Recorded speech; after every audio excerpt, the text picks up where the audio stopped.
لا شريك له ونشهد أن سيدنا وشفيعنا وسندنا ومولانا محمدا عبده ورسوله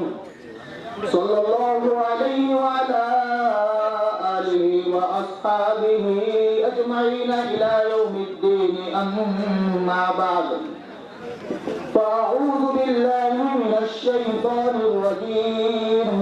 بسم الله الرحمن الرحيم وإذ أخذ الله ميثاق النبيين لما آتيتكم من كتاب وحكمة ثم جاءكم رسول مصدق لما معكم لتؤمنن به ولتنصرنه قال أأقررتم وأخذتم على ذلكم إصري قالوا أقررنا قال النبي صلى الله عليه وسلم لا يؤمن أحدكم حتى أكون أحب إليه من والده وولده والناس أجمعين رواه الإمام الهمام الترمذي رحمه الله تعالى في سننه صدق الله العلي العظيم وبلغنا رسوله النبي الأمي الكريم ونحن على ذلك لمن الشاهدين والشاكرين والحمد لله رب العالمين.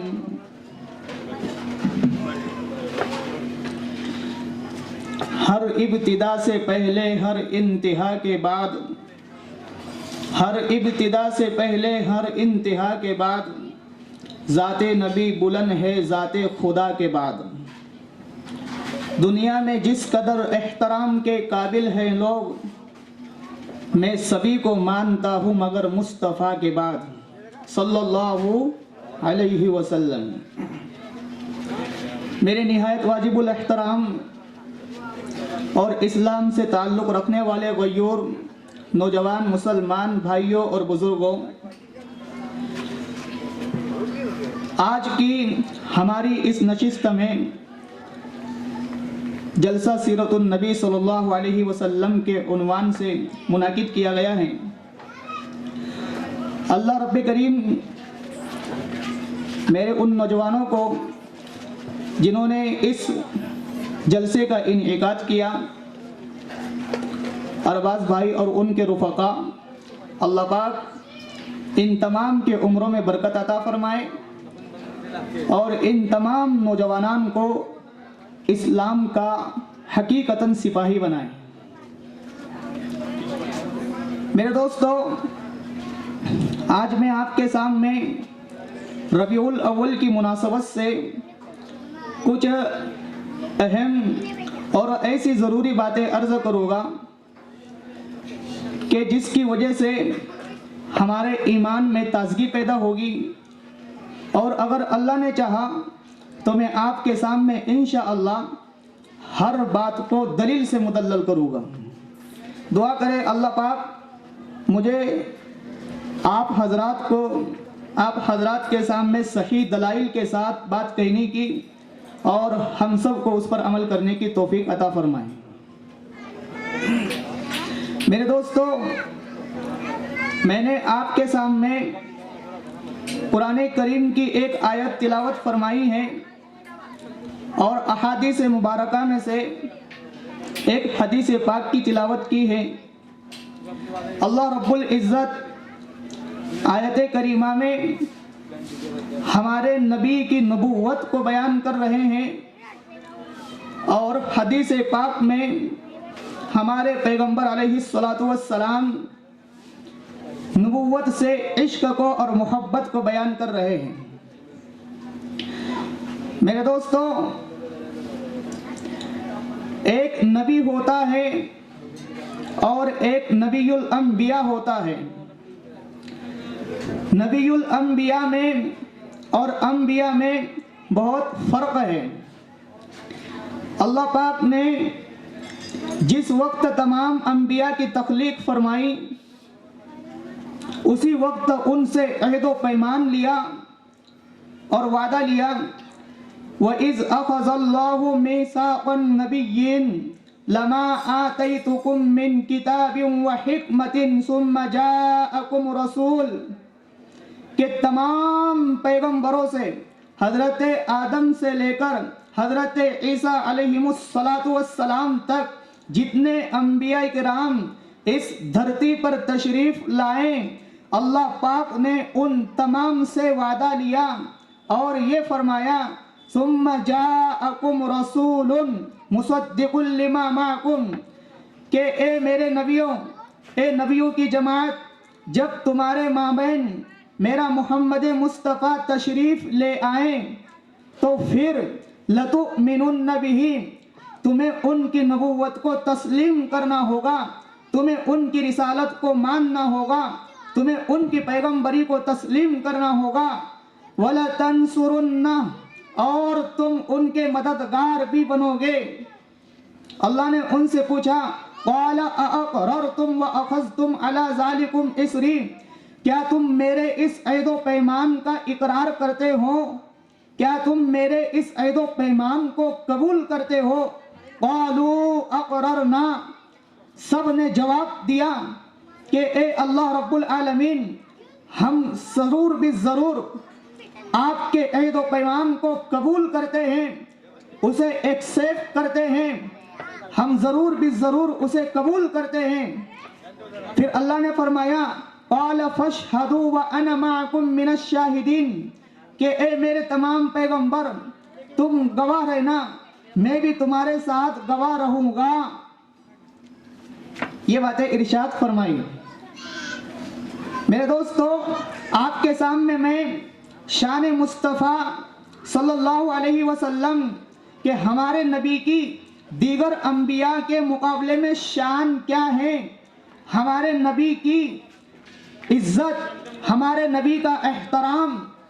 اور ہمارے نبی کا مقام دیگر انبیاء کے مقابلے میں کیا ہے، میں آپ کے سامنے اس بات کو مدلل اور مبرہن پیش کرنے کی کوشش کر رہا ہوں۔ آپ تمام حضرات میری باتیں آنکھ میں آنکھ ڈال کر سنیں گے تو انشاءاللہ آپ کا وقت ضائع نہیں ہوگا۔ میرے دوستو، حضرت موسیٰ علیہ السلام کے بارے میں آپ نے بھی سنا ہے کہ جب یہ سمندر کے قریب پہنچے تھے تو فرعون نے ان کا مقابلہ کیا تھا۔ سمندر کے قریب جب یہ پہنچے، ان کے پاس عصا تھا، اللہ نے حکم دیا کہ آپ اپنی لاٹھی کو سمندر میں ماریے، فانفجرت من حسنتا عشرت عینا، تو پھر جب انہوں نے لاٹھی کو سمندر میں مارا تو اس سمندر سے 12 چشمے پھوٹ گئے، 12 راستے نکل آئے اور ان راستوں کو انہوں نے پار کیا۔ پھر فرعون بیچ میں پہنچا، اللہ نے اس کو سمندر میں ڈبا دیا۔ ایک کرسچن نے حضرت مولانا امین اوکاڑوی صفدر رحمہ اللہ سے سوال کیا کہ حضرت موسیٰ علیہ السلام کی شان یہ ہے، ان کا مقام، ان کا رتبہ، ان کا درجہ، ان کی عزت، ان کا احترام یہ ہے کہ اللہ نے ان کے ہاتھ سے عصا والے معجزے کو ظاہر فرمایا کہ وہی عصا کبھی ضرورت پیش آتی اژدہا بن جاتا، وہی عصا جب سمندر پہ پڑتا تو 12 راستے بنا دیا کرتا تھا۔ کیا تمہارے محمد مصطفیٰ میں ان سے بڑھ کر کوئی شان ہے؟ کیا تمہارے نبی کا مقام ان سے بڑھ کر ہے؟ مولانا صفدر امین اوکاڑوی رحمہ اللہ نے جواب دیا، ہاں ہاں، اللہ نے میرے نبی کی شان کو تمام انبیاء سے بڑھ کر فرمایا ہے، اللہ نے میرے نبی کے مقام کو تمام انبیاء سے بڑا بتلایا ہے، اللہ نے میرے نبی کے درجے کو تمام نبیوں کے درجات سے بڑا بتلایا ہے، اللہ نے میرے نبی کے رتبے کو تمام نبیوں کے رتبات سے بڑا بتلایا ہے، اللہ نے میرے نبی کی شان کو تمام نبیوں کی شان سے بڑا بتلایا ہے۔ تو پھر اس کرسچن نے پوچھا، کیا تمہارے نبی نے بھی کسی عصے کے ذریعے سے، کسی لاٹھی کے ذریعے سے سمندر میں 12 راستے بنائے تھے؟ تو پھر اس کو مولانا نے جواب یہ دیا کہ ہمارے نبی صرف نبی نہیں ہے، یہ نبی الانبیاء ہے۔ نبی الانبیاء کا معنی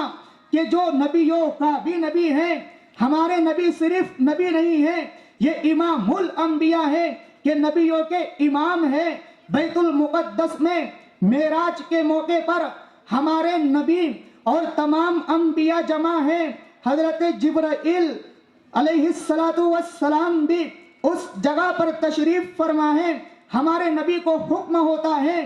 کہ آپ ان نبیوں کی امامت کرائیے، آپ امام ہوگے اور تمام انبیاء مقتدی بنیں گے۔ تو امام کا معنی کیا ہوتا ہے کہ جس سے آگے بھی کوئی نہ ہو، جس کے برابر بھی کوئی نہ ہو، اس کو امام بولتے ہیں۔ تو میرے اللہ نے میرے محمد کو امام بنا کر کے بتلا دیا کہ آدم سے لے کر عیسیٰ تک تمام انبیاء علیہ السلام بیت المقدس میں مسجد اقصی میں جمع ہے اور مقتدی ہیں۔ ان کا امام بنا کر کے یہ بات واضح کر دی کہ اے نبیوں، تم مقتدی ہو اور میرا پیغمبر محمد صلی اللہ علیہ وسلم امام ہے۔ پتہ یہ چلا میرے نبی کے برابر بھی کوئی نہیں ہے اور میرے نبی سے بڑھ کر بھی کوئی نہیں ہے۔ امام اسے کہتے ہیں جس سے آگے بھی کوئی نہ ہو، امام اسے کہتے ہیں جس کے برابر بھی کوئی نہ ہو۔ اس سے پتا چلا کہ میرے محمد سے بڑھ کر بھی کوئی نہیں ہے اور میرے محمد کے برابر بھی کوئی نہیں ہے۔ میری باتیں سمجھ میں آ رہی ہے؟ مولانا نے یہ جواب دیا اور واضح کرتے ہوئے یہ بات سمجھائی کہ حضرت موسیٰ علیہ السلام نے لاٹھی ماری سمندر پر اور سمندر 12 راستوں میں تبدیل اور متغیر ہو گیا۔ کیا معنی، کیا مطلب کہ لاٹھی سمندر کو ٹچ ہوئی، سمندر زمین پر ہوتا ہے، آسمان پر نہیں تھا، سمندر زمین پر تھا، لاٹھی یہ بھی زمین والی تھی اور لاٹھی سمندر کو ٹچ ہوئی، لاٹھی سمندر کو مس ہوئی، لاٹھی سمندر سے ٹچ ہوئی تو 12 راستے بنے۔ یہ موسیٰ کا مقام ہے، لیکن میرے نبی کا مقام اس سے بھی بڑھ کر ہے اور اس کو دلیل کے طور پر دینے لگے کہ اقتربت الساعۃ وانشق القمر، کہ کفار مکہ میرے نبی کے پاس آئے تھے اور انہوں نے ایک دعویٰ پیش کیا تھا، اے نبی، اے محمد، تو اپنے آپ کو نبی بولتا ہے، تو اپنے آپ کو رسول بولتا ہے، تو اپنے آپ کو پیغمبر بولتا ہے، تو اپنے آپ کو اللہ کا محبوب بتلاتا ہے، تیرے پاس اس کی دلیل یہ کیا ہے؟ کیا اگر تو اس چاند کے 2 ٹکڑے کر کر دکھا سکتا ہے، اگر تو نے اس چاند کے 2 ٹکڑے کر دیے تو ہم تجھے نبی مان لیں گے، ہم نبوت تسلیم کر لیں گے، ہم تجھے رسول مان لیں گے، تجھے پیغمبر مان لیں گے۔ اللہ کے پیغمبر نے اسی وقت اللہ سے دعا فرمائی، اے اللہ، آپ نے میرے سر پر نبوت کا تاج سجایا ہے اور آپ نے مجھے یہ مقام عطا کیا ہے کہ تمام نبیوں میں میرے مقام کو اعلیٰ کیا، میرے مقام کو بلند فرمایا، میرے مقام کو اونچا فرمایا۔ اے اللہ میری مدد فرما، یہ کفار مکہ میری نبوت پر دلیل مانگ رہے ہیں، یہ کفار مکہ میری رسالت پر دلیل مانگ رہے ہیں۔ تو پھر اسی وقت اللہ کے پیغمبر کو حکم ہوا کہ آپ انگلی سے اشارہ کریں۔ میرے دوست، جس کو قرآن یوں کہتا ہے، پارہ نمبر 27 سورہ 1 قمر، اقتربت الساعۃ وانشق القمر، ادھر محمد مصطفیٰ کی انگلی کا اٹھنا تھا، ادھر چاند 2 ٹکڑوں میں بدل گیا تھا۔ میرے دوستو، حضرت موسیٰ نے لاٹھی ماری سمندر زمین پر، لاٹھی بھی زمین پر، لاٹھی سمندر سے مس ہوئی، ٹچ ہوئی، تب 12 راستے بنے۔ لیکن میرے نبی کی شان یہ ہے کہ نبی زمین پر ہے، چاند آسمان پر ہے اور نبی کی انگلی چاند سے ٹچ نہیں ہوئی۔ میرے نبی کا مقام یہ ہے، انگلی ٹچ ہوئے بغیر زمین پر کھڑے ہوئے اور چاند کی طرف جو آسمان پر ہے صرف اشارہ کر دیا تھا، چاند 2 ٹکڑوں میں بدل گیا تھا۔ یہ ہے میرے نبی کا مقام اور مرتبہ۔ میرے دوستو، پھر اس نے آگے اور ایک سوال کیا سوال یہ ہے، آپ نے بھی پڑھا ہے اور سنا بھی ہے، حضرت یوسف علیہ السلام کے بارے میں کیا ہے؟ حضرت یوسف علیہ السلام جب ان کو مصر کے بادشاہ نے خرید لیا، پھر اس کے بعد زلیخا ان پر فریفتہ ہو گئی، ان پر عاشقہ ہو گئی اور ان سے ان کو عشق ہو گیا، جس کو قرآن کریم نے خود بیان کیا ہے۔ تو پھر حضرت یوسف علیہ السلام کے بارے میں جب زلیخا فریفتہ ہوئی، مصر کی تمام عورتوں نے زلیخا کو طعنہ دیا کہ تو کیسی عورت ہے، ایک غلام پر فریفتہ ہو رہی ہے، ایک غلام پر عاشقہ ہو رہی ہے، ایک غلام کو تو نے اپنے دل میں بسا لیا ہے، جس کو خود خرید کر کے تو اس کے اوپر معشوقہ بن چکی ہے۔ یہ تیری حیثیت کیا ہے، تیری ویلیو کیا ہے؟ تو بادشاہ سلامت کی بیوی ہے، تیرا درجہ بہت اعلیٰ ہے، تیرا مقام بہت اعلیٰ ہے، تیرا رتبہ بہت اعلیٰ ہے، اور ایک چھوٹے سے غلام پر تو فریفتہ ہو گئی۔ پھر اس نے ایک پلان بنایا اور یہ بات سوچی، مصر کی تمام عورتوں کو جو طعنہ دینے والی تھی ان کو جمع کر کے اس نے سب کے ہاتھ میں پھل بھی دے دیے، سب کے ہاتھ میں چھری بھی دے دی، جس کو قرآن یوں کہتا ہے فَلَمَّا سَمِعَتْ بِمَكْرِهِنَّ أَرْسَلَتْ إِلَيْهِنَّ وَآتَتْ لَهُنَّ مُتَّكَأً وَآتَتْ كُلَّ وَاحِدَةٍ مِنْهُنَّ سِكِّينًا وَقَالَتِ اخْرُجْ عَلَيْهِنَّ۔ حضرت یوسف علیہ السلام جب ساری مصر کی عورتیں جمع ہو گئی، سب کے ہاتھ میں پھل بھی ہے، سب کے ہاتھ میں چھری بھی ہے، تمام عورتیں جمع ہیں، حکم ہوا قالت اخرج علیہن، اے یوسف ذرا باہر آؤ نا۔ حضرت یوسف کو معلوم نہیں تھا کہ یہ باہر کیا ہو رہا ہے، کیونکہ نبی وہ ہوتا ہے جن کو اللہ گناہوں سے بچا لیتے ہیں۔ اگر ان کو معلوم ہوتا کہ باہر عورتیں ہیں، کبھی بھی وہ ان کے مجمع میں نہ جاتے۔ قالت اخرج علیہن، کیونکہ انبیاء ہمارا نظریہ اور عقیدہ ہے، انبیاء معصوم ہے، تمام انبیاء گناہوں سے پاک، صاف، شفاف، صاف ستھرے ہیں۔ نبی کو اللہ گناہوں سے بچا لیتے ہیں، ان سے گناہ نہیں ہوتا۔ پھر اس کے بعد حضرت یوسف علیہ السلام باہر آئے، فَلَمَّا رَأَيْنَهُ، قرآن کہتا ہے فَلَمَّا رَأَيْنَهُ أَكْبَرْنَهُ وَقَطَّعْنَ أَيْدِيَهُنَّ۔ یہ مصر کی تمام عورتیں حضرت یوسف کو دیکھنے میں ایسی مدہوش ہو گئی، حضرت یوسف کو نظر کرنے میں ایسی مشغول ہو گئی کہ ان کا چاقو بجائے پھل کے انگلیوں پر چل گیا۔ جب انہوں نے نظر کیا کہ چاقو یہ انگلیوں پر چل گیا، جن کی وجہ سے ان کی انگلیاں زخم والی ہو گئی، ان کی انگلیاں کٹ گئی، خون ان کے دامن پر گرنے لگا، تو پھر تعجب ان کو ہوا۔ وَقَطَّعْنَ أَيْدِيَهُنَّ، وہ کہنے لگی قُلْنَا مَا حَاشَ لِلَّهِ مَا هَذَا بَشَرًا إِنْ هَذَا إِلَّا مَلَكٌ كَرِيمٌ، کہ یہ کوئی انسان نہیں بلکہ انسانی شکل و صورت میں ہمیں کوئی فرشتہ نظر آ رہا ہے، انسانی شکل و صورت میں ہمیں کوئی فرشتہ نظر آ رہا ہے۔ اس کرسچن نے سوال کیا، حضرت یوسف کا مقام یہ ہے کہ اس نے ان کے حسن کو دیکھ کر مصر کی تمام عورتوں نے اپنی انگلیوں کو کاٹا،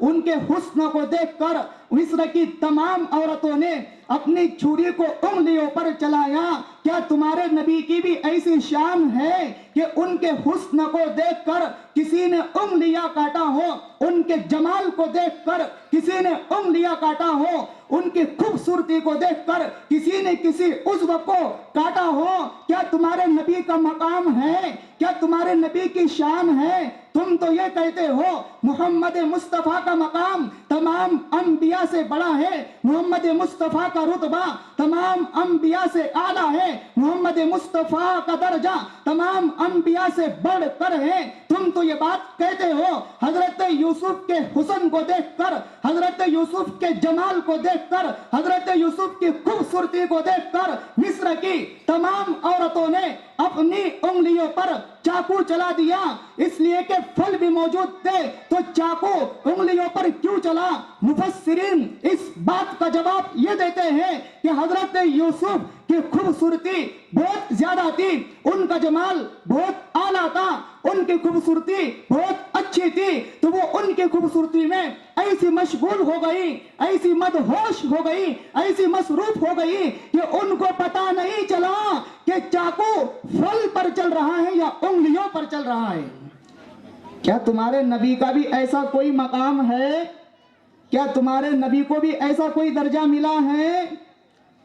حضرت مولانا امین صفدر اکاڑوی رحمہ اللہ نے اس کو جواب یہ دیا، میرے دوستو توجہ سے سننا، ایک ایک بات قیمتی ہے اور دلیل کے ساتھ بیان کر رہا ہوں، اور یہ میری باتیں آگے پہنچانا اس لیے کہ حضور کا اعلان ہے، حضور کا فرمان ہے، صحیح بخاری کی روایت ہے، نظر اللہ امرأ سمع مقالتی، کہ جو میری بات کو سنے اور آگے پہنچائے اللہ رب العزت اس کے چہرے کو تر و تازہ رکھے۔ یہ میرے نبی کی دعا ہے ایسے شخص کو۔ اس کے بعد جواب مولانا نے یہ دیا، دلیل میں یہ آیت پڑھی جو میں نے شروع میں پڑھی، وَإِذْ أَخَذَ اللَّهُ مِيثَاقَ النَّبِيِّينَ لَمَا آتَيْتُكُم مِّن كِتَابٍ وَحِكْمَةٍ ثُمَّ جَاءَكُمْ رَسُولٌ مُصَدِّقٌ لِّمَا مَعَكُمْ لَتُؤْمِنُنَّ بِهِ وَلَتَنصُرُنَّ، کہ اے کرسچن، یہ ہمارے محمد مصطفیٰ صرف نبی نہیں ہے، یہ نبیوں کے امام ہے۔ ہمارے محمد مصطفیٰ صرف نبی نہیں ہے، یہ نبیوں کے سردار ہیں۔ ہمارے محمد مصطفیٰ صرف نبی نہیں ہے، یہ نبیوں کے امام بھی ہے، نبیوں کے سردار بھی ہیں، اور نبیوں میں سب سے بڑھ کر ان کا درجہ ہے، سب سے بڑھ کر ان کا مقام ہے، سب سے بڑھ کر ان کا رتبہ ہے، سب سے بڑھ کر ان کی ویلیو اور ان کی حیثیت ہے۔ پھر آگے جواب میں امی عائشہ سے ہم نے زبان قال میں پوچھا، زبان حال میں نہیں، تصورات کی دنیا میں، کانسیپٹ کی دنیا میں، کہ امی عائشہ آپ اپنے نبی، اپنے شوہر کی ذرا خوبصورتی کو بیان کیجئے، ذرا ہمارے پیغمبر کی خوبصورتی کو واضح کیجئے کہ محمد مصطفیٰ کی خوبصورتی کیسی تھی، کہ حضرت یوسف کے حسن کو دیکھ کر مصر کی تمام عورتوں کا جو چاقو تھا وہ پھل پر چلنے کے بجائے ہاتھوں پر انگلیوں پر چل گیا تھا، تو کیا نبی کی بھی کوئی خوبصورتی ایسی ہے؟ امی عائشہ ام المؤمنین، امی عائشہ صدیقہ طاہرہ عابدہ زاہدہ قانتہ صدیقہ بنت صدیق رضی اللہ تعالی عنہا نے بیان فرمایا کہ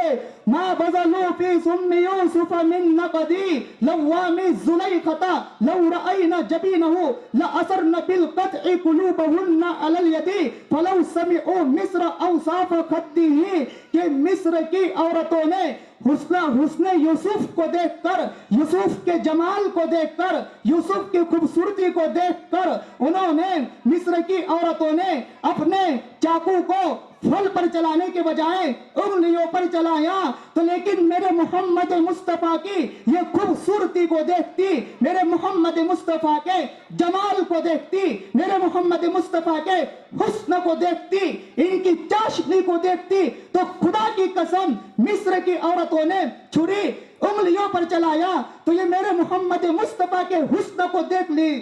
لیتی تو اپنی چھریوں کو اپنے دل پر چلا لیتی۔ میرے دوستو،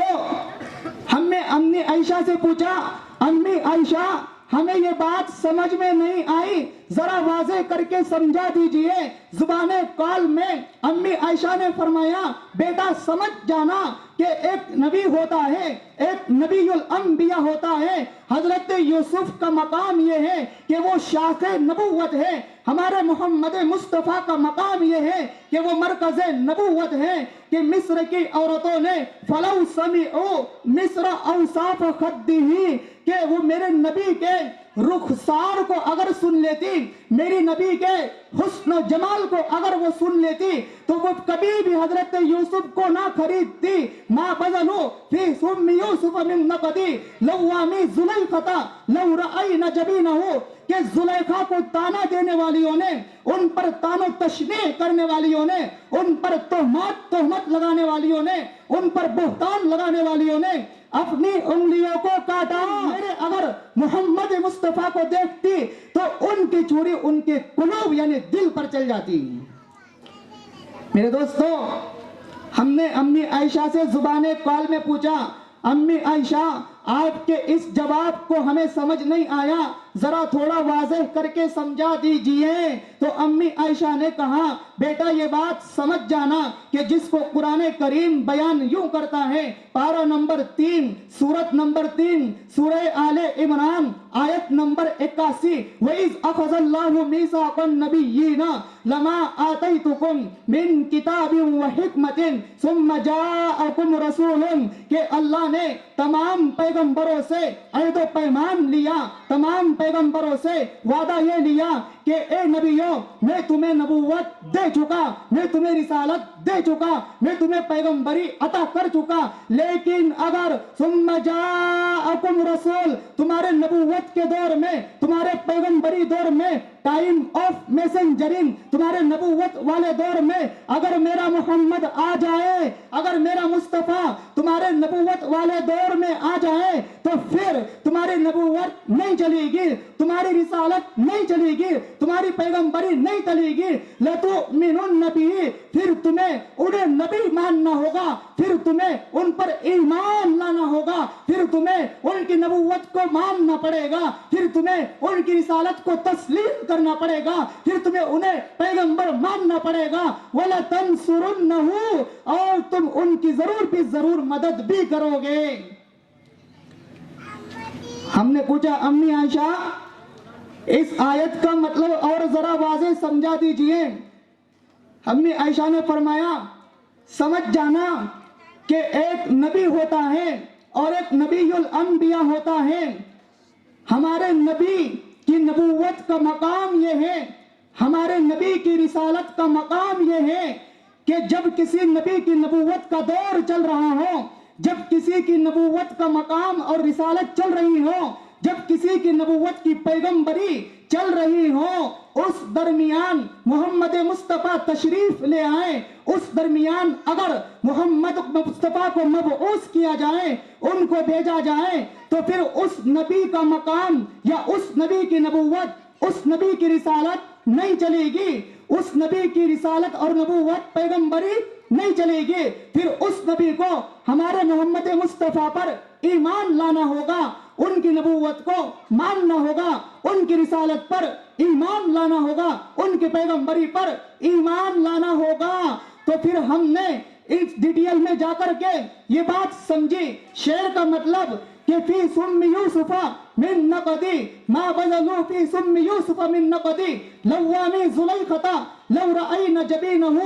فی مصر اوصاف خدی، یعنی شعر کا معنی یہ ہے کہ ایک شاخ ہوتی ہے، ایک مرکز ہوتا ہے۔ انہوں نے حسن یوسف کو دیکھا تو حسن یوسف یہ شاخ کی حیثیت رکھتے ہیں، حسن یوسف یہ شاخ ہے، تمام انبیاء ایک شاخ ہے اور ہمارے نبی مرکز ہے۔ کسے بولتے ہیں شاخ، کسے بولتے ہیں مرکز؟ ذرا میں آپ کو تھوڑا واضح کر کر سمجھاؤں۔ جسم میں ہاتھ بھی ہے، جسم میں تمام اعضاء بھی ہیں، جسم میں آنکھ بھی ہے، جسم میں پیر بھی ہے، جسم میں دیگر انگلیاں بھی ہیں، اور جسم میں جو جو اعضاء ہیں ان کا رتبہ شاخ کا ہے، ان کا درجہ اجزاء کا ہے۔ لیکن میری دل کا مقام یہ ہے کہ دل یہ مرکز ہوتا ہے۔ شاخ اگر کٹ جائے، انگلی اگر کٹ جائے، انسان زندہ رہتا ہے، پیر اگر کٹ جائے انسان پھر بھی زندہ رہتا ہے، اگر آنکھ میں چوٹ آئے انسان پھر بھی زندہ رہتا ہے، لیکن اگر دل پہ تھوڑا سا بھی حصہ اگر کٹ جائے، مائکرو سائز والا بھی حصہ اگر کٹ جائے، انسان وفات پا جاتا ہے۔ پتہ یہ چلا دل مرکز ہے، پتہ یہ چلا باقی اعضاء شاخ ہے۔ دل سے منشا پیدا ہوتی ہے، دل سے تمنا پیدا ہوتی ہے، دل سے خواہش پیدا ہوتی ہے، باقی تمام اعضاء میں جا بستی ہے۔ میرے دل میں آیا دائیں دیکھو، میں نے دائیں دیکھا، میرے دل میں آیا بائیں دیکھو، میں نے بائیں دیکھا، میرے دل میں آیا اسے پکڑو، اسے پکڑا، میرے دل میں آیا یہ کام کر لو، وہ کام کر دیا۔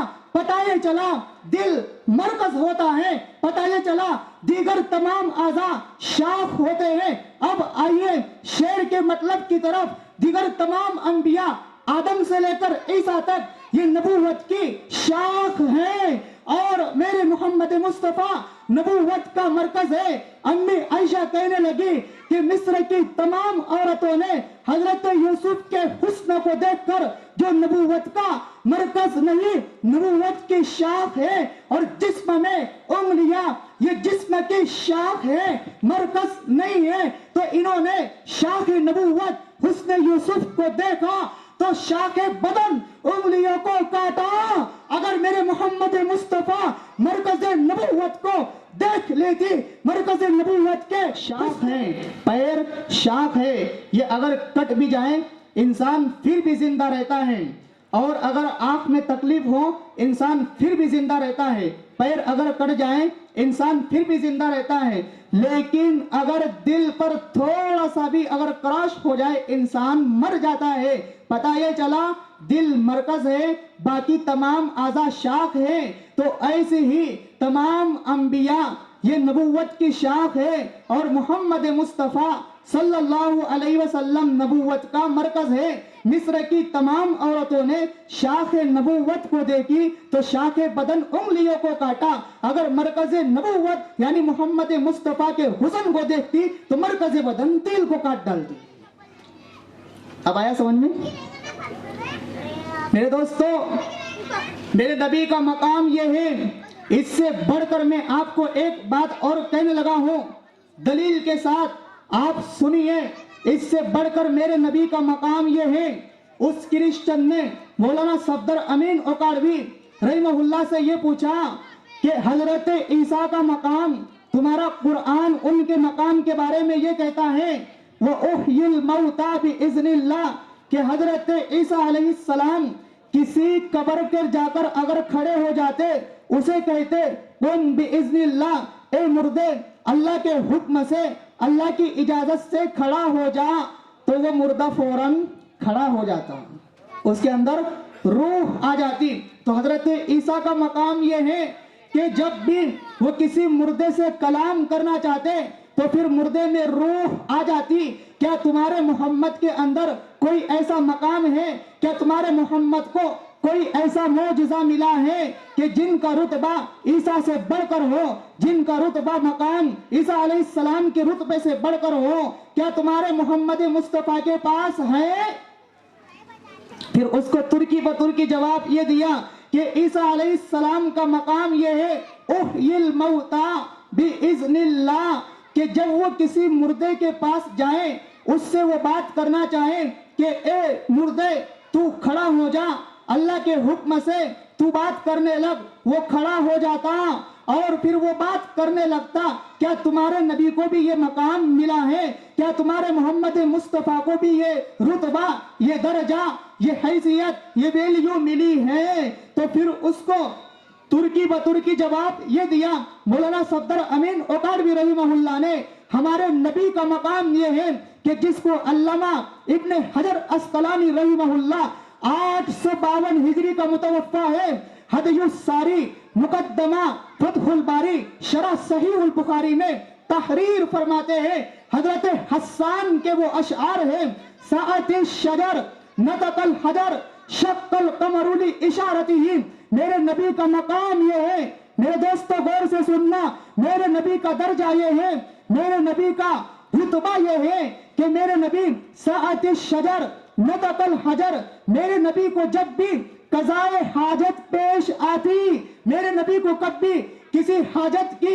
ضرورت پیش آتی، درخت کی طرف دیکھتے درخت دوڑ کر آ جاتے، بائیں طرف دیکھتے بائیں طرف کے درخت دوڑ کر آ جاتے، سامنے دیکھتے سامنے کے درخت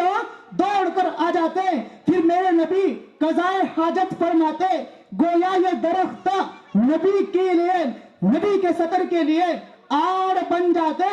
حجاب بن جاتے۔ اس کے بعد نطق الحجر، ابو جہل اینڈ کمپنی میرے نبی کے پاس آیا اور کہنے لگا کہ اے محمد، تو میں اپنے آپ کو نبی بولتا ہے، تو اپنے آپ کو آخری نبی کا دعویٰ کرتا ہے، تو بتا میرے ہاتھ میں ایک چیز لے آیا ہوں، یہ چیز کیا ہے؟ اگر تو بتا دے گا میں تجھے نبی مان لوں گا، اگر تو اس کی خبر کر دے گا تو میں تجھے آخری نبی مان لوں گا۔ میرے دوستوں، ہمارے پیغمبر نے اس کو جواب یہ دیا، اگر میں یہ بات بتا دوں، یہ تکا تو کاہن بھی چلاتے ہیں کہ میں اگر بتا دوں کہ تیرے ہاتھ میں کیا ہے، یہ کوئی بڑی بات نہیں ہے، یہ تو ساحر جادوگر بھی بتلا دیتے ہیں، لیکن میں تجھے بتلا دوں تو فوراً کہے گا کہ یہ جادوگر، اس نے جادو کر دیا ہے، اس نے سحر کر دیا ہے۔ میں نہیں بتاؤں گا، نطق الحجر، تیرے ہاتھ میں کیا ہے وہ خود گواہی دے دے گے کہ میں کون ہوں۔ تیرے ہاتھ میں کیا ہے وہ خود گواہی دے دے گے کہ میں کون ہوں۔ میرے دوستو بتاؤ، ان کنکریوں نے کلمہ پڑھا یا نہیں پڑھا؟ ارے بولو، کلمہ پڑھا یا نہیں پڑھا؟ کلمہ پڑھا۔ پتہ یہ چلا نبی کا مقام یہ ہے کہ جس کے اندر جان نہیں ہے، اللہ نے ان کو مقام عطا کیا کہ اس کنکر کے اندر جان ڈال دی۔ اس کے بعد درخت، اس میں بھی جان نہیں ہے، لیکن سلام پیش کرتا ہے نبی کو، سلام عرض کرتا ہے نبی کو۔ اور حضرت عیسیٰ کے مقام کو دیکھو کہ انہوں نے جس شخص کو زندہ کیا، جس مردے کو زندہ کیا، اس مردے میں پہلے سے روح تھی، اس مردے میں پہلے سے روح تھی۔ بعد میں عیسیٰ علیہ السلام نے اللہ کا حکم دے کر اس پہ روح ڈالی، اس کو حکم ہوا کہ اے مردے کلام کر۔ تو جس مردے کو عیسیٰ نے زندہ کیا، پہلے سے اس کے اندر روح تھی، اور جس محمد مصطفیٰ نے پتھر سے کلمہ پڑھا ہوا، اس کے اندر روح نہیں تھی۔ تو بتلاؤ مقام کس کا بڑا ہوا؟ حضرت عیسیٰ کا یا ہمارے نبی کا؟ ارے زور سے بولو، کس کا بڑا ہوا؟ ہمارے نبی صلی اللہ علیہ وسلم۔ میرے دوستو، آپ کا ذوق تازہ ہے؟ بات آگے چلنے دو، پیچھے سے آواز نہیں آ رہی، بات آگے چلنے دو، میں ہاتھ کھڑے کر کر کو بات آگے چلنے دو۔ آپ کو بات سمجھ میں آ رہی ہے؟ جی۔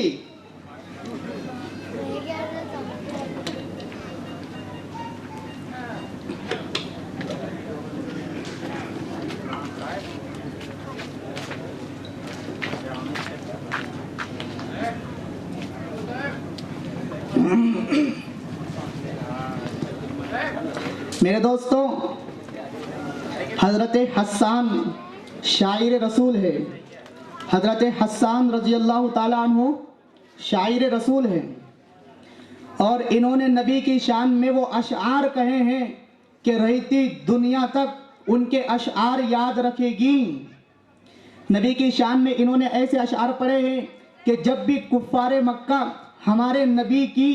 گستاخی کرتے ہوئے، بے ادبی کرتے ہوئے حضور کی بے ادبی میں اشعار گنگناتے تھے، اشعار اگر وہ گاتے تھے تو میرے نبی حضرت حسان کے لیے اسٹیج سجا دیتے، مسجد نبوی میں آپ کو بلا کر کے اسٹیج لگا کر حسان کو کھڑا کرتے اور کہتے، حسان ذرا آؤ نا، یہ کفار مکہ میری بے ادبی کرتے ہیں، یہ کفار مکہ میری شان میں گستاخانہ اشعار گاتے ہیں، حسان آؤ نا، میری ذرا اس بے ادبی کرنے والوں کو جواب دو، میری اس بے ادبی کا دفاع کرو، میری اس گستاخی کا دفاع کرو۔ حضرت حسان آتے اور اشعار پڑھتے۔ میرے دوستو، مقدمہ صحیح، مقدمہ فتح الباری حدیث الساری کے مقدمہ میں یہ بات لکھی ہوئی ہے، حضرت حسان نے ہمارے نبی کی شان میں اشعار پڑھے، وَأَحْسَنَ مِنْكَ لَمْ تَرَ قَطُّ عَيْنِي، کہ میری آنکھ نے نبی سے زیادہ حسین، میری آنکھ نے نبی سے زیادہ جمیل، نبی سے زیادہ خوبصورت انسان نہیں دیکھا۔ میرے دوستو، محدثین بیان یہ کرتے ہیں کہ حضرت حسان کی عمر 120 سال تھی۔ کتنے سال؟ 120 سال ان کی عمر ہوئی ہے، 60 سال ان کی عمر کفر میں گئی ہے، 60 سال ان کی عمر اسلام میں گزری ہے، یہ کہتے ہیں وَأَحْسَنُ مِنْكَ لَمْ تَرَ قَطُّ عَيْنِي کہ میں اپنے نبی کے حسن کو، میرے نبی کے جمال کو 120 سال تک دیکھتا رہا، لیکن میرے نبی کے جمال سے بڑھ کر کسی کے جمال کو میں نے نہیں دیکھا، میرے نبی کے حسن سے بڑھ کر کسی کے حسن کو میں نے نہیں دیکھا، میرے نبی کی خوبصورتی سے بڑھ کر کسی کی خوبصورتی کو میں نے نہیں دیکھا، میرے نبی جمیلوں میں اجمل ہے، میرے نبی حسینوں میں احسن ہے، میرے نبی تمام کائنات میں سب سے زیادہ حسین ہے، سب سے زیادہ جمیل ہے، سب سے زیادہ خوبصورت ہے۔ وَأَحْسَنُ مِنْكَ لَمْ تَرَ قَطُّ عَيْنِي میری آنکھ 120 سال تک نبی کے چہرے مبارک کو دیکھتی رہی، میری آنکھ 120 سال تک نبی کے حسن جمال کو، نبی کی خوبصورتی کو دیکھتی رہی، لیکن قسم اس خدا کی، قسم اس رب ذوالجلال کی، میری آنکھ نے میرے نبی کی خوبصورتی سے زیادہ کسی کو انسان کو خوبصورت نہیں دیکھا۔ میرے دوستو، دیوبند کے سرخیل حضرت عطا اللہ شاہ بخاری رحمہ اللہ تعالی فرماتے ہیں کہ اگر میں حسان رضی اللہ تعالیٰ عنہ کے دور میں ہوتا، ان کے سامنے ہاتھ جوڑتا اور کہتا حسان آپ کا رتبہ بہت بڑا، حسان آپ کا مقام بہت بڑا، حسان آپ کا درجہ بہت بڑا، حسان ہم آپ کی پیر کی دھول بھی نہیں ہے، لیکن آپ سے گزارش یہ ہے، آپ سے عرض یہ ہے، آپ سے التجا یہ ہے کہ اگر وَأَحْسَنُ مِنْكَ لَمْ تَرَ قَطُّ عَيْنِي میں نبی کا نواسا ہونے کے ناطے اور حضور کا نانا ہونے کے ناطے کہ میں نبی کا نواسے کا شرف حاصل ہونے کے ناطے آپ سے ایک بات عرض کر رہا ہوں، وَأَحْسَنُ مِنْكَ لَمْ تَرَ قَطُّ عَيْنِي آپ نے اس شعر کو محدود کر دیا، آپ نے اس شعر کو متعین کر دیا، اپنی آنکھ کے ساتھ اس کو مخصوص کر دیا، اپنی نظر کے ساتھ آپ نے اس کو خاص کر دیا، بلکہ آپ نے اس میں پراپر ناؤن جملہ استعمال کیا۔ ایک خاص ہوتا ہے، ایک عام ہوتا ہے، ایک معرفہ ہوتا ہے، ایک نکیرہ ہوتا ہے، جس کو انگریزی میں بولتے ہیں کامن ناؤن، پراپر ناؤن، کہ ایک معرفہ والا جملہ اور ایک نکیرہ والا جملہ ہوتا ہے۔ اے حسان، آپ نے شعر میں یہ کہا وَأَحْسَنُ مِنْكَ لَمْ تَرَ قَطُّ عَيْنِي کہ میری آنکھ نے آپ سے زیادہ حسین و جمیل، آپ سے زیادہ خوبصورت کسی انسان کو اور کسی بھی مخلوق کو نہیں دیکھا۔ تو میری آپ سے گزارش یہ ہے، آپ کا بہت ادب اور آپ کا بہت مقام، آپ کا بہت احترام، اپنے یہ شعر میں اس بات کو، اس جملے کو ایڈیشن کر لیجئے کہ آپ اس جملے کو پراپر ناؤن نہیں کامن ناؤن بنائیے، آپ اس جملے کو معرفہ نہیں نکیرہ بنائیے، آپ اس جملے کو خاص نہیں عام بنائیے کہ وَأَحْسَنُ مِنْكَ لَمْ تَرَ قَطُّ عَيْنِي نہیں عَيْنٌ بنائیے کہ حضرت حسان کی آنکھ نے کیا کہ میرے نبی کے حسن کو، میرے نبی کے جمال کو، میرے نبی کی خوبصورتی کو یہ کہیے کہ دنیا کی کسی آنکھ نے نہیں دیکھا، دنیا کی کسی آنکھ نے بھی میرے نبی ایسا حسین و جمیل نہیں دیکھا۔ میرے دوستو، ہمارے نبی کا مقام اور مرتبہ یہ ہے کہ آپ حسینوں میں سب سے احسن ہیں، آپ جمیلوں میں سب سے زیادہ جمیل ہیں۔ میرے دوستوں، اب ٹائم تھوڑا کم رہ گیا ہے، میں آپ کو اب آخری عنوان پر لے جا کر کے مستورات کی بھی یہاں کچھ تشریف فرمانے کا انتظام ہے، کچھ باتیں ان کے اوپر بھی کر رہا ہوں، آپ توجہ سے سماعت فرمائیں۔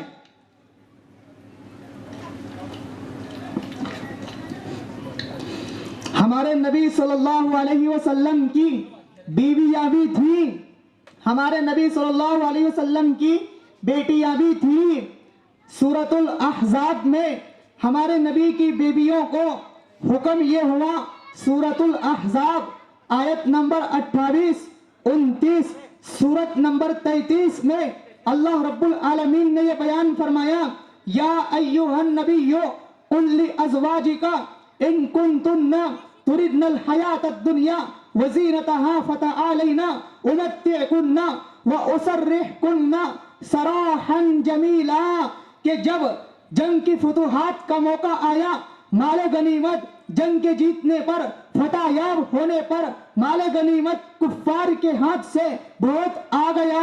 مال غنیمت بہت جمع ہو گیا، تو پھر انہوں نے انسانی فطرت کے خاطر نبی کی بیویوں نے، جس میں عائشہ بھی ہے، جس میں سودا بھی ہے، جس میں حفصہ بھی ہے، جس میں میمونہ بھی ہے، اور جس میں تمام دیگر ازواج مطہرات ہے، امہات المؤمنین۔ میرے دوستو یہ بات یاد رکھو، نبی کی بیویاں امت کی مائیں ہیں، وَأُمَّهَاتُ الْمُؤْمِنِينَ امت کی مائیں ہیں، اور نبی کی بیویاں یہ پاک ہے، صاف ہے، شفاف ہے، تمام گناہوں سے پاک ہے، صاف ستھرے ہیں۔ تو پھر جب مال غنیمت آیا، فتوحات کا دور آیا، تو انہوں نے انسانی فطرت کی خاطر، انسانی عادت کے طور پر حضور سے یہ التجا کی۔ توجہ سے سنیے، میں دماغ حاضر ہے سب کا۔ انسانی فطرت ان کی یہ تھی کہ انہوں نے یہ سوال کیا نبی سے، اے نبی مال بہت آ گیا ہے، آپ ہمیں کچھ زیور لے دیجئے، آپ ہمیں کچھ چوڑیاں لے دیجئے، آپ ہمیں کچھ بالیاں لے دیجئے، آپ ہمیں کچھ سونا چاندی لے دیجئے۔ تو پھر اللہ کا حکم نازل ہوا، اے میرے پیغمبر آپ اپنی بیویوں سے کہہ دیجئے، یا ایھا النبی قل لازواجک وبناتک قل لازواجک ان کنتن تردن الحیاۃ الدنیا، اگر تمہیں سونا چاہیے، اگر تمہیں چاندی چاہیے، اگر تمہیں دنیا کی جائیداد چاہیے، اگر تمہیں دنیا کی پراپرٹی چاہیے، اگر تمہیں دنیا کے مال و دولت چاہیے، تو آؤ میں تمہیں دنیا کی مال و دولت عطا کر دیتا ہوں، آؤ میں تمہیں سونا بھی دیتا ہوں، میں تمہیں چاندی بھی دیتا ہوں، دنیا کی پراپرٹی تمہارے قدموں میں نچھاور کر دیتا ہوں، لیکن پھر اس کے بعد تم اللہ کی اور میری محبوب نہیں رہو گی، تم سے میرا نکاح قائم نہیں رہے گا، وَأُمَتِّعْكُنَّ سَرَاحًا جَمِيلًا، پھر میں تمہیں چھوڑ دوں گا، اللہ کا حکم ہے، پھر میں تمہیں الگ کر دوں گا، لیکن اگر وَإِن كُنتُنَّ تُرِدْنَ اللَّهَ وَرَسُولَهُ وَالدَّارَ الْآخِرَةَ، اگر تمہیں دنیا نہیں چاہیے، اگر تمہیں مال و جائیداد نہیں چاہیے، اگر تمہیں کان کی بالیاں نہیں چاہیے، اگر تمہیں سونا اور چاندی نہیں چاہیے، تو پھر تمہیں اللہ اور اس کے رسول کی بات کو ماننا ہوگا۔ میرے دوستو ازواج مطہرات تھی، ازواج مطہرات تھی، نبی کی بیویاں تھی، کہنے لگی کہ ہمیں اللہ چاہیے، کہنے لگی ہمیں رسول اللہ کا پیار چاہیے، کہنے لگی ہمیں آخرت کا ثواب چاہیے، دنیا کی جائیداد ہمیں نہیں چاہیے، دنیا کا سونا چاندی ہمیں نہیں چاہیے، دنیا کی مال و دولت ہمیں نہیں چاہیے، ہمیں تو اللہ اور اس کا رسول چاہیے۔ پھر اس کے بعد اللہ نے انعام ان کو دیا۔ انعام کیا دیا؟ انعام یہ دیا، پارہ نمبر 22 آیت نمبر 1 بالکل شروع صفحے پر اللہ نے انعام ان کو یہ دیا، وَمَن يَقْنُتْ مِنكُنَّ لِلَّهِ وَرَسُولِهِ وَتَعْمَلْ صَالِحًا نُؤْتِهَا أَجْرَهَا مَرَّتَيْنِ وَآتَدْنَا لَهَا رِزْقًا كَرِيمًا۔ اے نبی کی بیویوں، تم نے اللہ کے ہونے کا یقین کر لیا، تم نے دنیا کی جائیداد کو ٹھکرا دیا، تم نے دنیا کی مال و دولت کو ٹھکرا دیا، اب تمہارے لیے انعام یہ ہے، تمہارے لیے گفٹ یہ ہے، تمہارے لیے تحفہ یہ ہے، نؤتیہا اجرہا مرتین وآتدنا لہا رزقا کریما، کہ اگر تم نیکی 1 کرو گی ثواب 10 کا عطا کرو گا۔ نیکی کتنی؟ 1 کرو گی تو ثواب 10 کا عطا کروں گا۔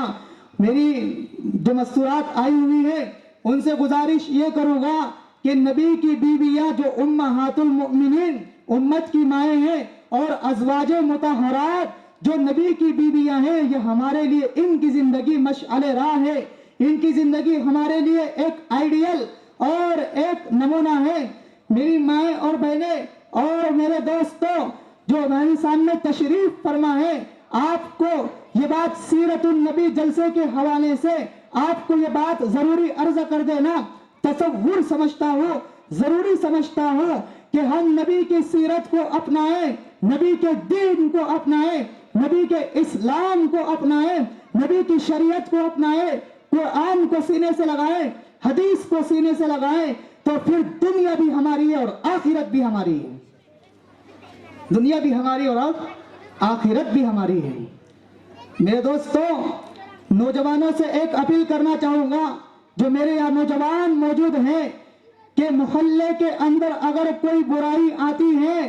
تو ذمہ دار ہم نوجوان ہیں، کہ جن کو طاقت سے اللہ نے نوازا ہے وہ ذمہ دار ہیں۔ ان سے پوچھ ہوگی کہ تمہارے محلے میں برائی آئی تھی، تم نے اس کے لیے کوئی طاقت جو ہم نے دی تھی استعمال کیوں نہیں کیا تھا، اور اس برائی کو ختم کرنے کی تم نے کوشش کیوں نہیں کی تھی؟ اللہ کے یہاں اس کا جواب دینا ہوگا۔ اس لیے میرے نوجوانوں، آپ سے یہ عرض کر دینا ضروری سمجھتا ہوں کہ اگر ہمارے محلے میں جس قسم کی بھی برائیاں ہیں، چاہے شراب کی برائی ہو، چاہے جوا کی برائی ہو، چاہے کسی بھی گناہ کی برائی ہو، ہم ضرور انشاءاللہ اس کا خاتمہ کر کر دکھائیں گے، ہم ضرور انشاءاللہ اس کو مٹا کر کے دکھائیں گے۔ بھائی سب نوجوان تیار اس کے لیے؟ ہاتھ اٹھا کر کے یہ بات کہو انشاءاللہ ہم ہمارے محلے میں، ارے ہاتھ اٹھا کر کے یہ بات کہو، ہم ہمارے محلے میں شراب قائم ہونے نہیں دیں گے، ہم ہمارے محلے میں برائی آنے نہیں دیں گے، ہم تمام برائیوں کو جڑ سے اکاڑ کر کے رکھ دیں گے۔ میں سب تیار اس کے لیے؟ آواز نہیں آ رہی؟ سب تیار اس کے لیے؟ میرے نوجوانوں، جب ہم کو ایس پی نے جب اجازت دے دی ہے اس بات کی کہ برائی کو ختم کرو، تو ہمارا یہ فرض بنتا ہے کہ ہم اس محلے سے برائی کو ختم کریں۔ آپ کو یہ بات معلوم ہے کہ اس شراب کی وجہ سے کیا تباہ کاریاں ہو رہی ہے؟ شراب ایک ایسی چیز ہے کہ جب انسان اس کو پی لیتا ہے تو پھر وہ ماں کو ماں اور بہن کو بہن نہیں سمجھتا۔ میرے دوستو، وہ ماں کو ماں نہیں سمجھتا،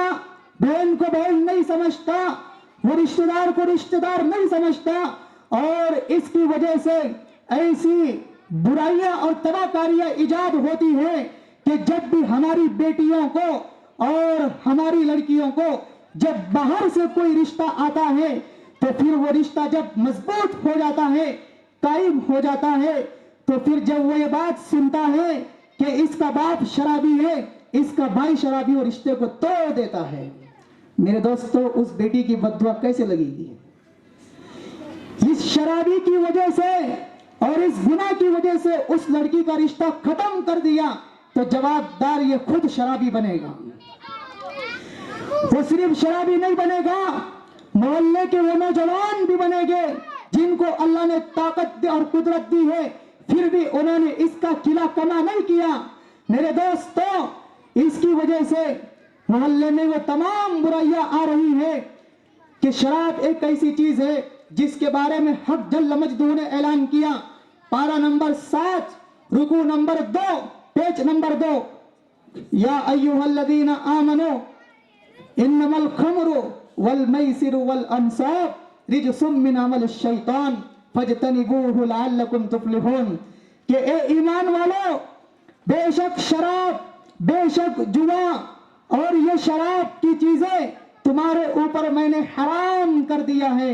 تمہارے اوپر میں نے اس کو ناجائز کر دیا ہے، فاجتنبوہ لعلکم تفلحون، تم ان شراب سے اور ان جوا سے اور ان برے اور گناہ کی چیزوں سے تم دور رہو، اپنے آپ کو دور رکھو، لعلکم تفلحون، تاکہ تمہیں دنیا میں بھی کامیاب کرو، آخرت میں بھی کامیاب کرو۔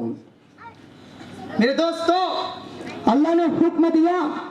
کہ شراب انسان کو ایسا نشہور کر دیتی ہے کہ اس کی وجہ سے عقل ختم ہو جاتی ہے،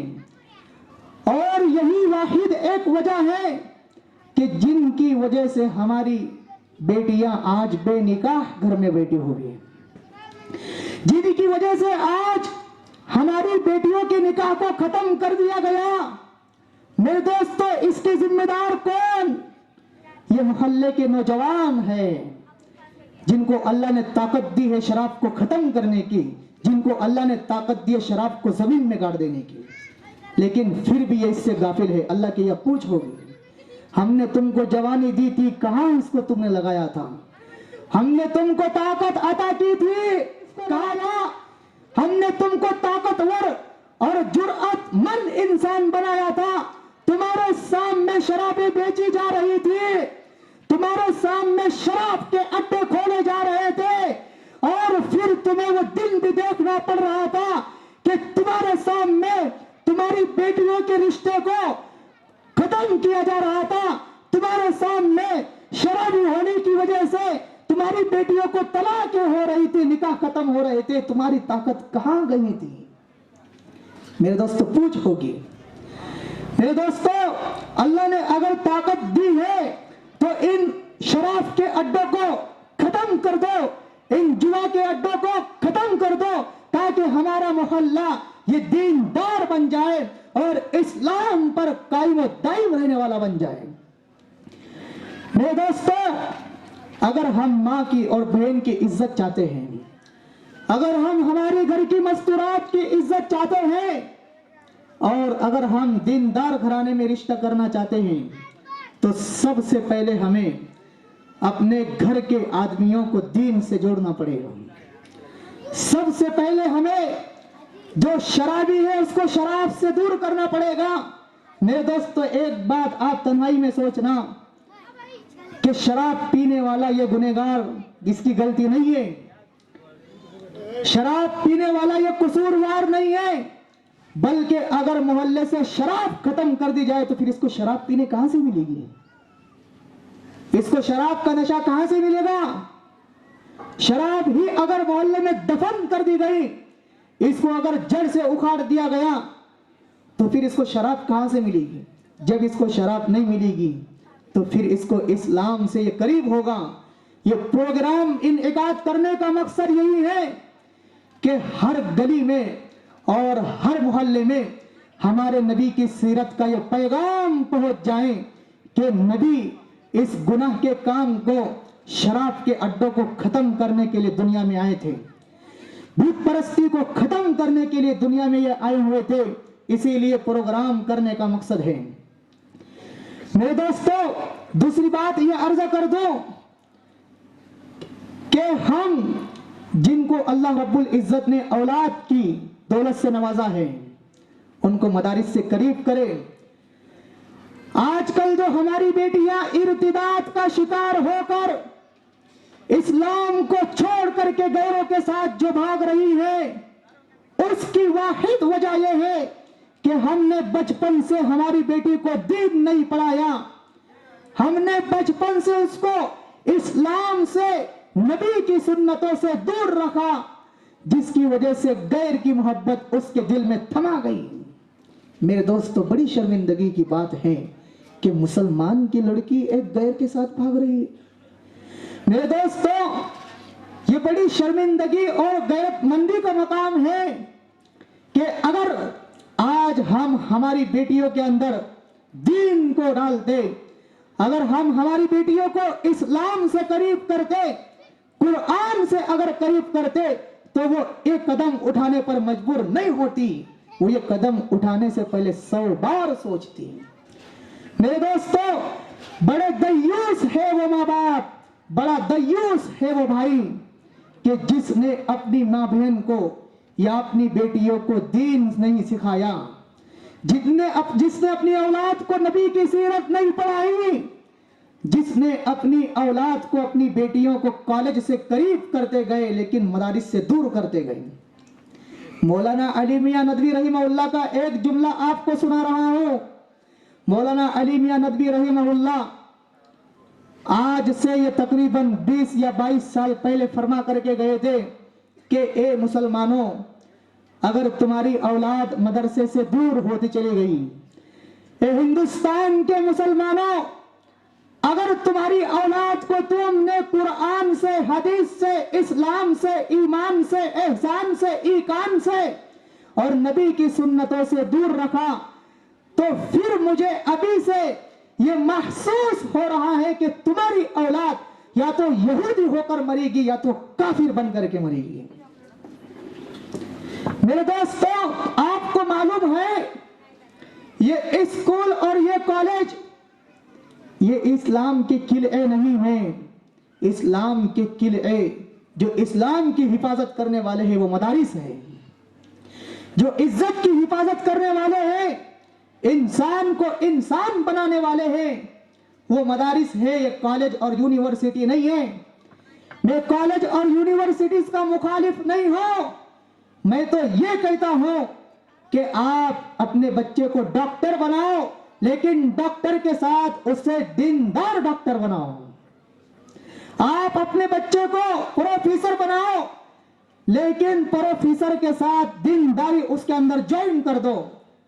آپ اپنے بچوں کو صرف انجینئر مت بناؤ، بلکہ اس کو انجینئر بنانے کے ساتھ ساتھ اس کو دیندار انجینئر بناؤ، تاکہ یہ ڈاکٹر جب دیندار ڈاکٹر بنے گا تو پھر یہ جو مریض آئے گے، بیمار آئے گے، ان کی بیماری کا یہ صحیح علاج کرے گا، ان کو دھوکہ نہیں دے گا کہ زخم لگا۔ یاد رکھنا، اللہ پاک کا یہ اعلان ہے، پارہ نمبر 12، وَمَا مِن دَابَّةٍ فِي الْأَرْضِ إِلَّا عَلَى اللَّهِ رِزْقُهَا وَيَعْلَمُ مُسْتَقَرَّهَا وَمُسْتَوْدَعَهَا، کہ جس وقت انسان پیدا ہوتا ہے اس سے پہلے وہ اپنی ماں کے پیٹ میں ہوتا ہے تو فرشتہ اس کے رزق کو بھی لکھ دیتا ہے، اس کی عمر کو بھی لکھ دیتا ہے۔ اور اللہ نے یہ اعلان کیا کہ تمام زمین پر بسنے والی مخلوق جو 2 پاؤں والی ہو، 4 پاؤں والی ہو، رینگنے والی ہو، بولنے والی ہو یا بولنے والی نہ ہو، ہم نے تمام کی رزق داری اپنے رزق کا ذمہ اپنے ذمہ لیا ہے۔ رزق کی ذمہ داری میں نے لی ہے، اللہ خود یہ اعلان کر رہے ہیں۔ میرے دوستو، ہم نے یہ عقیدہ بنانا ہے کہ اگر ہمارے سامنے کھانا ہوگا اور ہماری قسمت میں اور مقدر میں نہیں ہوگا، پھر بھی ہم سامنے ہونے کے باوجود ہم اس کو اپنے حلق کے نیچے نہیں اتار سکتے۔ اور اگر کوئی دانہ کھیت میں اگا ہوا ہوگا، وہ کھیت میں فصل اگ رہی ہوگی، لیکن اللہ نے اس فصل کو، اس دانے کو، اس اناج کو ہمارے مقدر میں لکھ دیا ہے، تو پھر ہم کتنی بھی دور رہے وہ ہمارے قدموں میں آ کر کے رہے گا۔ میرے دوستو، رزق کی فکر نہ کرو کہ یہ مولانا ہم اس کو بنا دیں گے۔ یاد رکھنا اس بات کو، یہ علماء، یہ حفاظ، یہ علماء دین جو اسٹیج پر تشریف فرما ہے، اللہ نے ان کو یہ مقام عطا کیا ہے، اللہ نے ان کو وہ درجہ عطا کیا ہے، اور اللہ نے ان کو وہ رتبہ عطا کیا ہے کہ فرشتے بھی ان کو سلام کرتے ہیں۔ میرے دوستو، یہ طالب علم جب چلتے ہیں، ان الملائکۃ، امام ابو داؤد السجستانی رحمہ اللہ اپنے سنن ابو داؤد میں فرماتے ہیں، ان الملائکۃ لتضع اجنحتها، کہ جب طالب علم اپنے گھر سے نکلتا ہے تو فرشتے اس کے استقبال میں اپنے پر بچھاتے ہیں۔ میرے دوستو، یہ چند باتیں تھی جو آپ کے سامنے کہنا ضروری تھی۔ آخر میں میرے نوجوان دوستوں سے اس بات کا میں عہد لینا چاہوں گا کہ آپ میرے ساتھ ہاتھ اٹھا کر کے یہ وعدہ کریں، انشاءاللہ ہم ہمارے محلے میں نیکیاں کو لائیں گے۔ ارے ہاتھ اٹھا کر کے کہو، ہم ہمارے محلے میں نیکیوں کو لائیں گے۔ کہو، ہم ہمارے محلے میں نبی کی سنتوں کو زندہ کریں گے۔ کہو، ہم ہمارے محلے سے شراب کو مٹائیں گے۔ کہو، ہم ہمارے محلے میں برائی کو نہیں آنے دیں گے۔ بے سب راضی ہے اس بات پر؟ آواز نہیں آ رہی ہے زور سے، سب راضی اس بات پر؟ اللہ آپ کے اس وعدے کو قبول فرمائے، اور اللہ رب العزت آپ کی جوانی کو تر و تازہ رکھے اور صحیح سلامت رکھے۔ عید میلاد النبی منانا کیسا ہے اور شریعت میں اس کی کہاں تک اجازت ہے؟ دیکھیے بھائی، میلاد النبی، میلاد کے معنی ہے پیدائش، نبی کی پیدائش۔ اب منانے کا معنی یہ ہے، حضور خود بولتے ہیں پیر کے دن میری پیدائش ہوئی، 12 ربیع الاول یا پھر 10 یا 9 اختلافی باتیں ہیں، لیکن 12 ربیع الاول کو ربیع الاول کے مہینے میں پیر کے دن حضور کی ولادت ہوئی، اس بات پر اتفاق ہے۔ تو حضور بولتے ہیں، صحیح مسلم شریف کی روایت ہے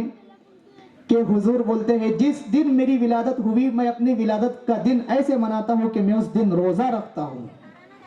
حضور پیر کے دن روزہ رکھتے تھے، اس کو بولتے ہیں عید میلاد النبی منانا۔ اس کو کیا بولتے ہیں؟ میلاد منانا۔ میلاد منانا ڈھول تاشے کا نام نہیں ہے میرے دوستو۔ حضور خود، آپ صحیح مسلم اٹھائیے، امام مسلم رحمہ اللہ خود نقل کرتے حدیث پاک میں ہے کہ حضور خود بولتے ہیں میں اپنی ولادت کا دن ایسے مناتا ہوں کہ میں پیر کے دن روزہ رکھتا ہوں، پیر کے دن عبادت کرتا ہوں۔ یہ ہے تو عید میلاد النبی منانے کا یہ طریقہ ہے۔ جو آج کل طریقہ رائج ہے وہ اسلام کے خلاف ہے۔ اگر میلاد النبی منانا ہے تو پیر کے دن روزہ رکھو، پیر کے دن روزہ رکھو۔ حضور اس دن روزہ رکھتے تھے، اس کو بولتے پیدائش کا دن منانا۔ اگر آپ کی بھی پیدائش کا کوئی دن ہے آپ اس دن روزہ رکھو۔ برتھ ڈے منانا ہے نا تو اس طریقے سے مناؤ۔ اسلام کے خلاف ڈی جے لگا کر یا اسلام کے خلاف پٹاخے پھوڑ کر یہ ہمارا طریقہ نہیں ہے، یہ غیروں کا طریقہ ہے میرے دوستوں۔ میں کھلے عام بات کہتا ہوں، یہ ہمارا طریقہ نہیں ہے۔ ہمارے نبی ہم کو بتلا کر کے گئے ہیں کہ تمہیں اگر تمہاری پیدائش کا دن منانا ہے، برتھ ڈے منانا ہے تو اس دن روزہ رکھو، روزہ رکھو۔ اللہ پاک عمر میں بھی برکت دے گی، رزق میں بھی برکت دے گی۔ اور اگر اسلام کے خلاف منائے، ڈھول تاشے اس میں لگائیں، پٹاخے لگائیں، تو پھر اللہ رزق کو بھی گھٹا دے گی، عمر کو بھی گھٹا دے گی۔ یہ جواب ہے۔ حضور صلی اللہ علیہ وسلم کی تاریخ ولادت اور تاریخ وفات کے بارے میں اختلاف کی وضاحت فرمائیں۔ حضور کی ولادت ربیع الاول کے مہینے میں پیر کی دن ہوئی، اس بات پر سب کا اتفاق ہے۔ لیکن ولادت کی تاریخ کوئی کہتا ہے 9 ہے، کوئی کہتا ہے 10 ہے، کوئی کہتا ہے 12 ہے، اس بارے میں اختلاف ہے۔ اور حضور کی جو وفات ہوئی ہے 12 ربیع الاول ہی کو ہوئی ہے، اس بارے میں سب کا اتفاق ہے۔ ولادت کے بارے میں اختلاف ہے، وفات کے بارے میں اتفاق ہے۔ میلاد النبی صلی اللہ علیہ وسلم منانے کا صحیح طریقہ کیا ہے اور علماء دیوبند کا اس بارے میں موقف کیا ہے، وضاحت فرمائیں۔ ابھی وضاحت فرما دیا کہ اس دن حضور روزہ رکھتے تھے، ہمیں بھی روزہ رکھنا چاہیے، اس لیے کہ پیر اور جمعرات کو اللہ کے دربار میں ہمارے نامہ اعمال پیش ہوتے ہیں۔ حضور فرماتے ہیں کہ میں یہ چاہتا ہوں کہ اللہ نے مجھے پیر کے دن پیدا کیا، پیر کے دن روزہ رکھوں تو اللہ کے دربار میں پیر اور جمعرات کو نامہ اعمال پیش ہوتے ہیں، تو میرا نامہ اعمال اس حال میں پیش ہو کہ میں روزے دار رہوں، میں کیا رہوں؟ روزے دار رہوں۔ اس لیے حضور کا معمول تھا کہ پیر اور جمعرات کو حضور روزہ رکھتے تھے، تاکہ حضور یہ سمجھتے تھے، یہ تصور کرتے تھے کہ میں اپنے اللہ کے نامہ اعمال جہاں حاضر ہوتے پیر اور جمعرات کو روزے دار بن کر کے میرا نامہ اعمال حاضر ہو۔ بہرحال حضور نے حدیث میں فرمایا کہ میرے بعد کوئی نبی نہیں آئے گا جبکہ حضرت عیسیٰ علیہ السلام قیامت سے پہلے آنے والے ہیں۔ میرے دوستو، یہ ایک پروپیگنڈا ہے، ختم نبوت کے اوپر یہ ایک داغ ڈالا جا رہا ہے۔ حضور نے فرمایا تھا انا خاتم النبیین لا نبی بعدی، کہ میں آخری نبی ہوں، میرے بعد کوئی نیا نبی نہیں آئے گا۔ تو نبی کے اس جملے کا مطلب یہ ہے کہ کوئی نیا نبی نہیں آئے گا۔ حضرت عیسیٰ تو پرانے نبی ہیں۔ اس کے بعد مولانا صفدر ابن اوکاڑوی کے جملے میں آپ کو یہ بات کہوں، آپ یہ جواب دینا کہ کوئی نیا نبی پیدا ہی نہیں ہوگا۔ حضرت عیسیٰ تو پہلے سے پیدا ہے، حضرت عیسیٰ دوسرے آسمان پر ہیں۔ کہاں ہے؟ دوسرے آسمان پر۔ وہ قیامت سے پہلے آئے گی بھی تو نبی کا امتی بن کر آئے گے، نبی بن کر نہیں آئیں گے، نبی کی شریعت کو ماننا پڑے گا۔ وہ انجیل نہیں پڑھیں گے، انجیل پر وہ عمل نہیں کریں گے، نبی کے قرآن پر عمل کریں گے، نبی کی حدیث پر، شریعت پر عمل کریں گے، دین اسلام کو مانیں گے۔ حضرت عیسیٰ جو آنے والے ہیں تو پرانے نبی نہیں ہے، وہ پرانے نبی ہے، نئے نبی نہیں ہے۔ اور حضور نے جو فرمایا لا نبی بعدی، کہ میرے بعد کوئی نبی نہیں آئے گا، مطلب یہ ہے اس جملے کا کہ میرے بعد کوئی نیا نبی پیدا ہی نہیں ہوگا۔ ٹھیک ہے؟